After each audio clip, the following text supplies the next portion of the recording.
तेरे जीवन का आधार रहेगा कितने दिन, हे मानव तेरे जीवन का आधार रहेगा कितने दिन। उपस्थित आदरणीय महानुभाव, आप ये सोचो कि आपको अपने जीवन के बारे में कुछ पता है कि ये शरीर कितने दिन का है किसी को मालूम? तो फिर आप लोग तो ऐसा प्लान बना करके बैठे हो कि हमको धरती के साथ तक रहना है, हमें जाना नहीं है, हमें तो यहीं रहना है। और ये सारे के सारे सब कुछ जितना हम कर सकते हैं हमको कर लेना चाहिए, नहीं तो मौका कब मिलेगा? सोचो, थोड़ा सा विचार करो। ये शरीर नाशवान है, क्षण भंगुर है, इसका एक क्षण का भरोसा नहीं। बड़े बड़े सपने बुनने वाले लोग चले जाते हैं, सपने रह जाते हैं। हे मानव तेरे जीवन का आधार रहेगा कितने दिन, हे मानव इसको देखो या तो सुनो। तेरे जीवन का आधार रहेगा कितने दिन। एक बार की बात थी, दादा गुरु महाराज बहुत बड़ी मौज में थे। दादा गुरु महाराज बहुत बड़ी मौज में थे। इतनी बड़ी मौज में थे कि आज ये परीक्षा करके देख लिया जाए कि कितने पानी में है। तो माता जी ने दोपहर के वक्त, करीब यही समय था, खाना तैयार करके चौका लगा करके चौकी रख करके आसन लगा दिया और दादा गुरु महाराज से प्रार्थना की कि महाराज प्रसाद तैयार हो गया, आप प्रसाद अर्पण कर लीजिए। वो आकर के चौके में बैठ गए।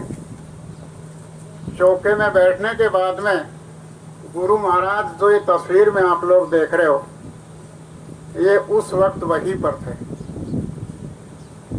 अचानक उनकी मौज बदली और ये फरमान जारी किया कि चलो जल्दी आ जाओ मेरे पास, मेरे साथ खाना खा लो। अब गुरु महाराज को जैसे ये कहा गया तो गुरु महाराज ने हाथ जोड़ करके प्रार्थना की कि नहीं महाराज, नहीं, ये नहीं खाना, आप खा लो। लेकिन उन्होंने फिर जोर दे कर ये कहा कि नहीं, मान जाओ, मेरा हुक्म है, ये मेरा आदेश है, ये गुरु का आदेश है, तुम्हें मेरे साथ खाना खाना पड़ेगा। कि नहीं महाराज, मैं आपके साथ खाना नहीं खा सकता। अगर तुम गुरु के आदेश का पालन नहीं करते हो तो आज हम भी अपना खाना नहीं खाएंगे। थाली को फेंक दिया और खड़े हो गए और एकदम से पीछे दौड़े। गुरु महाराज भी आगे भाग गए और वो अपने कमरे में चले गए, अपने ध्यान में लग गए। जब रात को 8 बजे का वक्त था तो गुरु महाराज उनके चरण दबाया करते थे, सेवा किया करते थे। जब वो अपनी चादर ओढ़ करके सोए हुए थे, गुरु महाराज धीरे धीरे उनके कमरे में गए। कमरे में जाने के बाद में देखा, उनके जैसे ही पाँव के हाथ लगाया और उन्होंने तुरंत चादर उठाई और देखा, कैसे आए हो तुम? जब तुम हमारे आदेश का पालन नहीं कर सकते, हम जो कहें वो काम तुम नहीं कर सकते, तो तुम्हें क्या अधिकार है मेरे पास आने का? चले जाओ यहाँ से। गुरु महाराज ने बड़ी दीन भाव से प्रार्थना की कि गुरु महाराज, मैं तो अज्ञानी हूँ, इसमें क्या अच्छा हुआ क्या बुरा हुआ ये तो आप जाने, मालिक आपकी दया मुझ पर बनी रहे। बस मैं अज्ञानी हूँ, मुझे कोई ज्ञान नहीं। फिर गुरु महाराज, दादा गुरु महाराज अति प्रसन्न होकर के ये बोले कि अगर आज तू मेरे साथ खाना खा लेता तो तेरा किया कराया सारा का सारा साफ हो जाता और तू किसी दिन का नहीं रहता। किसी दिन का नहीं रहता। और आज तूने अपना सारा का सारा बचाव कर लिया। तो आप लोगों से मेरी पहली प्रार्थना तो यह है कि ये कोई कथा वार्ता हो रही है, क्या हो रहा है, ये क्या समझ रहे हो आप इसको? और कौन बैठे आपके सामने, उनके सामने आप पानी पी रहे हो? जब आपको 1 घंटा, अभी तो आधे घंटा ही नहीं हुआ कार्यक्रम को चलते हुए, अभी चाय भी आएगी, कॉफी भी आएगी, सब कुछ होगा। कौन सा सत्संग समझ रहे हो आप इसको? जब आप लोगों को तैयार होकर के बैठना चाहिए, 1 घंटे के लिए तैयार होकर के नहीं बैठ सकते। जिसको पानी पीना चुपचाप अंदर जाकर के पानी पी करके आ जाए। अरे थोड़ा सा तो अदब रखो आप लोग। मालिक के सामने बैठे और पी रहे हो आप लोग, क्या दयालु हो आप? इसलिए भूल करके भी कभी गुरु महाराज के सामने सत्संग कार्यक्रम हो, वहां ऐसा काम मत किया करो। थोड़ा सा ध्यान रखो, मर्यादा का ख्याल रखो। ये मानव तेरे जीवन का आधार रहेगा कितने दिन, हे मालिक तेरे जीवन का आधार रहेगा कितने दिन। इस तन में तड़पती श्वासों का यह तार रहेगा कितने दिन। इस तन में तड़पते श्वासों का यह तार रहेगा कितने दिन। आपकी श्वास कब कहाँ पर पूरी हो जाए पता है कोई? किसी को पता है? सोचो, विचार करो। जब आप लोगों की श्वास कहीं पर खत्म हो जाए तो ये कितना बड़ा धोखे का खेल है। इतना तो पता होना ही चाहिए कि मेरी श्वास कहाँ पर खत्म होगी, मुझे यहाँ से कब जाना है, मुझे यहाँ से किस तरह से जाना है, ये तो कम से कम मालूम होना चाहिए। जब हम शरीर में बैठें और यही हमको पता नहीं है तो फिर शरीर में बैठने का मतलब क्या निकला, इंसान बनने का मतलब क्या निकला? लेकिन हम लोग तो किसमें लगे हुए हैं? धन माल कमाया भी तूने, संसार बसाया भी तूने। धन माल कमाया भी तूने, संसार बसाया भी तूने। खूब पैसा कमाया, खूब संपत्ति बनाई, खूब गांव के गांव बसा दिए, दिल्ली, बम्बई, जयपुर, आगरा, सब कुछ चारों तरफ अपना फैलाव फैला दिया। लेकिन ये तो सोचो कि जिसके अंदर अपने जीवन के अनमोल श्वासों की पूंजी को व्यर्थ में बर्बाद कर रहा है, और जो धन संपत्ति, रुपया पैसा, फैक्ट्री, कल कारखाने और ये जो बना रहा है, तो खाली हाथों जाएगा, अधिकार रहेगा कितने दिन। तू खाली हाथों जाएगा, अधिकार रहेगा कितने दिन। जब तुझे शरीर का मालूम नहीं कब जाना है, जब तुझे श्वासों की पूंजी कब खत्म होगी मालूम नहीं, कब खत्म हो जाए, और फिर भी तू ना समझे के अंदर, और फिर ये सारा का सारा इकट्ठा कर रहा है, और इकट्ठा करने के बाद में उसमें से ले जाएगा क्या? ऐसे जाएगा सीधा हाथ करके, कुछ नहीं। तू खाली हाथों जाएगा, अधिकार रहेगा कितने दिन।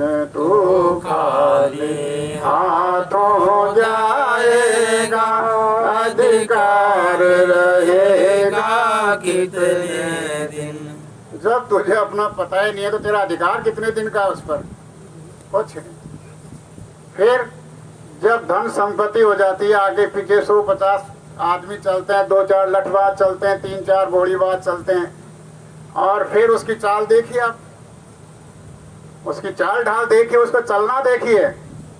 तो गुरु महाराज क्या कहते हैं ऐठ ऐठ कर चलता तू, किस मद पर फूला फिरता तू, क्यों ऐठ ऐठ कर चलता तू, किस मद में फूला फिरता तू। ऐसी ऐठ अकड़ के अंदर चलता है, ऐसे ऊंचा मुंह करके चलता है और ऐसा देखता है। देखो उसका तरीका, किसमें फूल गया, कौन से मद में फूल गया, क्या है तेरा, किसके ऊपर घमंड कर रहा है, किसके ऊपर इतरा रहा है। ये मानव तेरे जीवन का आधार रहेगा कितने दिन, हे मानव तेरे जीवन का आधार रहेगा कितने दिन। माता पिता या पत्नी हो, लड़का हो अपना भाई हो, माता पिता या पत्नी हो, लड़का हो अपना भाई हो। कौन है ये मेरी माँ है, ये कौन है, ये मेरा बाप है, ये मेरी पत्नी है, ये मेरा लड़का है, ये मेरा भाई है। ये जो आप लोग जिनसे प्रेम जता रहे हो, जिनसे आप दिन रात प्रेम कर रहे हो, लेकिन इतना तो सोचो, इतना तो विचार करो कि जिनसे हम प्रेम कर रहे हैं, आखिर इनका और हमारा ये साथ कितने दिन का है। अपना कहने वालों का यह प्यार रहेगा कितने दिन, अपना कहने वालों का यह प्यार रहेगा कितने दिन। कभी छोड़ कर ये जाएंगे, कभी छोड़ कर तू जाएगा, कभी छोड़ कर ये जाएंगे, कभी छोड़ कर तू जाएगा।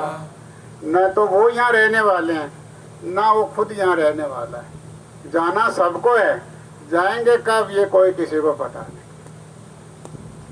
इस नासवान दुनिया का अब आधार रहेगा कितने दिन, इस नासवान दुनिया का अब आधार रहेगा कितने दिन। ए मानव तेरे जीवन का आधार रहेगा कितने दिन, हे मानव तेरे जीवन का आधार रहेगा कितने दिन। अब करना क्या है, सब कुछ हो गया, वो यहाँ किसी का संगी साथी नहीं है, न शरीर का पता, न सांसों का पता, न कुछ और, न लेके जाएंगे, सब यहीं रह जाएगा। अब असली बात तो यह है, तू खोज गुरु की कर प्यारे, वही तुझे बतलाएंगे। तू खोज गुरु के कर प्यारे, वही तुझे बतलाएंगे। जब आप लोगों के दिल दिमाग में ये बात आ जाए, कोई किसी का नहीं है, सब एक दूसरे को छोड़ करके जा रहे हैं। हम लोग घर में भी देख रहे हैं, बस्ती में भी देख रहे हैं, रोजाना देख रहे हैं, और जो कमाया वो भी सब छोड़ रहे हैं, उसमें से कुछ नहीं ले जा रहे, तो हम कौन सा ले जाएंगे। तो जब ये विचार आता है तो कहता है कि इसको कोई बताने वाला, समझाने वाला, इस मोह ममता को हल्का करने वाला, इस मोह ममता से दूर करके अपने घर में ले जाने वाला कोई ना होगा। तो जब ऐसे विचार आएंगे, तो आप जब ऐसे विचार आएंगे, चलते रहोगे, तो आप पूछोगे कोई महात्मा है क्या, तो जानने वाला कोई मिल जाएगा, कोई वहाँ जाने और आने वाला मिल जाएगा कि भाई है इस समय तो एक महात्मा जी। कौन है? कि एक जय गुरुदेव जी महाराज हैं, और उनका आश्रम मथुरा में है, और वो बराबर दौरा करते रहते हैं और सब जगह जाकर के जीवों को जगाते हैं, समझाते हैं और उनके लाभ की बात करते हैं, उनके फायदे की बात करते हैं और आत्मा परमात्मा से मिलने का रास्ता बताते हैं। और घर में रह कर के कोई उस मालिक की भक्ति करके अपनी जीवात्मा का कल्याण कर ले तो वो अपने घर में पहुंच जाता है गुरु की दया से। तू खोज गुरु के कर प्यारे, वही तुझे बतलाएंगे। तू खोज गुरु के कर प्यारे, वही तुझे बतलाएंगे। जब उसके बताए अनुसार आप वहाँ जाओगे, सत्संग सुनोगे, उनके पास में बैठोगे, उनसे याचना प्रार्थना करोगे, उनसे प्यार प्रेम करोगे तो क्या होगा? फिर वो आपको बताएंगे। क्या बताएंगे? इस पार रहेगा कितने दिन, उस पार रहेगा कितने दिन, इस पार रहेगा कितने दिन, उस पार रहेगा कितने दिन। क्या समझाएंगे आपको वो? ये आप लोगों को जो मनुष्य शरीर मिला है, ये मनुष्य शरीर में आपको रहने का मौका 10 साल, 20 साल, 100 साल, 50 साल, 80 साल, 60 साल, ये आपका मौका मिल गया। और इस मौके को पूरा होने के बाद में, आपके शरीर का समय पूरा होने के बाद में, बस इतने अधिकार आपको रहने का है। इससे ज़्यादा अधिकार आपको यहाँ रहने का नहीं मिलेगा। फिर तो आपका दूसरा पड़ाव शुरू हो जाएगा। दूसरा पड़ाव कौन सा शुरू होगा? 84 लाख योनियों में जाओगे। फिर वहाँ अलग अलग जानवरों में आपको बंद करेगा, मारेगा, पीटेगा, भूखा रखेगा, सताएगा, प्यासा रखेगा। तो यहाँ तो यही है, इतना ही पड़ाव है। उसका भी समय, हर जीव की योनि का समय है और वो समय पूरा होने के बाद में वो योनि छूट जाती है, दूसरी योनि में, दूसरे शरीर में उसको बंद कर देता है। यहाँ तो ये खेल चलता रहेगा। अगर इस पार तो ये खेल रहेगा, अगर इस पार से उस पार चलोगे तो उस पार जाओगे तो बस एक बार वहाँ पहुँच गए, हमेशा हमेशा के लिए आप आज़ाद हो गए, अपने घर में पहुँच गए। आपका झगड़ा झंझट खत्म हो गया, जन्म और मरण खत्म हो गया और आपका यहाँ का दुख दर्द खत्म हो गया। यहाँ तो क्षणिक सुख है और वहाँ पर पहुँचोगे तो आपको स्थायी सुख परमानंद मिलेगा। जब आप घर में पहुँच गए तो वहाँ तो सुख ही सुख है, वहाँ तकलीफ किस बात की है? तो इसलिए गुरु की खोज करोगे तो आपको ये राज और ये रहस्य समझ में आ जाएगा। तो आप सब लोग बड़े ध्यान से सुनो।